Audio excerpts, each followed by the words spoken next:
ഇന്ന് തന്നെ ഡൗൺലോഡ് ചെയ്യൂ. കാണൂ നിങ്ങളുടെ ഫേവറേറ്റ് ഷോസ്.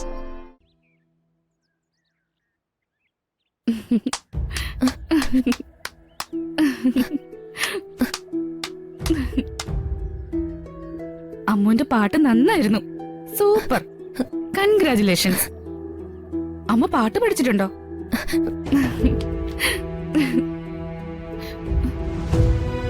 ഇതെന്താടോ ആളുകളെ കണ്ടിട്ടില്ലാത്തതുപോലെ? അമ്മ സംഗീതം പഠിച്ചിട്ടുണ്ടോന്ന്? ഇല്ല. പിന്നെങ്ങനെയാ ഇത്രയും ശ്രുതിമധുരമായി പാടാൻ കഴിയുന്നേ? സന്തോഷവും സങ്കടവും നിറഞ്ഞ ഒത്തിരി ജീവിതാനുഭവങ്ങൾ അമ്മുവിനുണ്ടെന്ന് പാട്ട് കേട്ടപ്പോ മനസ്സിലായി. അമ്മുവിന് എന്തെങ്കിലും ദുഃഖമുണ്ടോ? അങ്ങനൊന്നുമില്ല. അമ്മ പണ്ട് പാടി കേട്ടിട്ടുള്ള പാട്ട് ഞാൻ പാടിയെന്നേ ഉള്ളൂ. അത് ശ്രദ്ധിക്കുന്നു അറിഞ്ഞിരുന്നെങ്കിൽ ഒരിക്കലും ഞാൻ പാടില്ലായിരുന്നു. അതെന്താ? ഈ പാട്ടും സംഗീതവും ഒക്കെ മറ്റുള്ളവർക്ക് കേൾക്കാനും ആസ്വദിക്കാനും വേണ്ടിയുള്ളതല്ലേ? അല്ല, എന്റെ പാട്ട് എനിക്ക് മാത്രം കേൾക്കാനുള്ളതാ, എനിക്ക് മാത്രം ആസ്വദിക്കാനുള്ളതാ. എന്റെ ദുഃഖങ്ങൾ മറക്കാനുള്ള വെറും പാഴ് ശ്രമമാണ് എന്റെ പാട്ട്.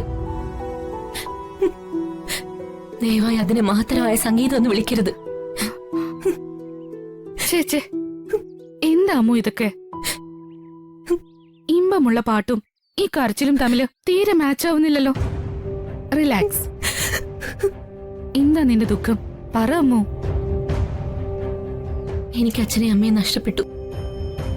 ബന്ധുക്കളായിട്ട് ആരുമില്ല. ഞാൻ വല്ലാതെ ഒറ്റപ്പെട്ടു പോയി. എന്നാ നിനക്ക് തെറ്റി.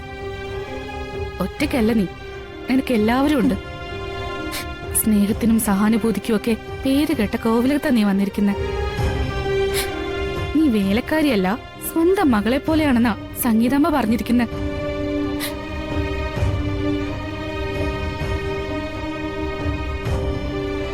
ഈ കോവിലകത്ത് നിനക്കുള്ള സ്ഥാനം മകളുടേതാണെങ്കിൽ ഭാവിയിൽ എന്തൊക്കെ സൗഭാഗ്യങ്ങളായിരിക്കും നിന്നെ കാത്തിരിക്കുന്നത്? സങ്കല്പിക്കാൻ കഴിയുന്നുണ്ടോ നിനക്ക്? അർഹതയില്ലാത്ത ഒരു സൗഭാഗ്യവും ഞാൻ ആഗ്രഹിക്കുന്നില്ല. ഉയിര് കിടക്കാൻ അല്പം ഭക്ഷണവും കിടക്കാൻ സുരക്ഷിതമായ ഒരിടവും അതുമാത്രമേ ഞാൻ പ്രതീക്ഷിക്കുന്നുള്ളൂ. എന്നോട് കാട്ടുന്ന സ്നേഹത്തിനും അംഗീകാരത്തിനും നന്ദിയുണ്ട് മാഡം. നിന്നെ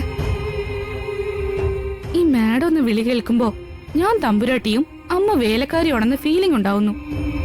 അത് വേണ്ട, ദേവിക എന്ന് വിളിച്ചാ മതി. ഓക്കെ?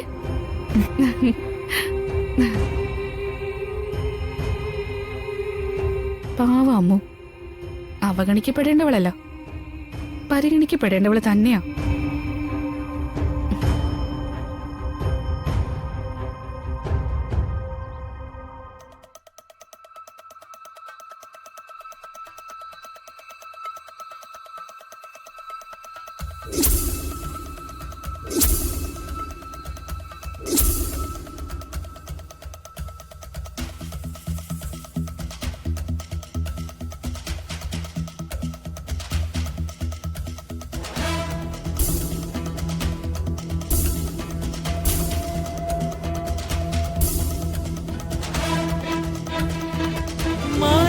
കൊട്ട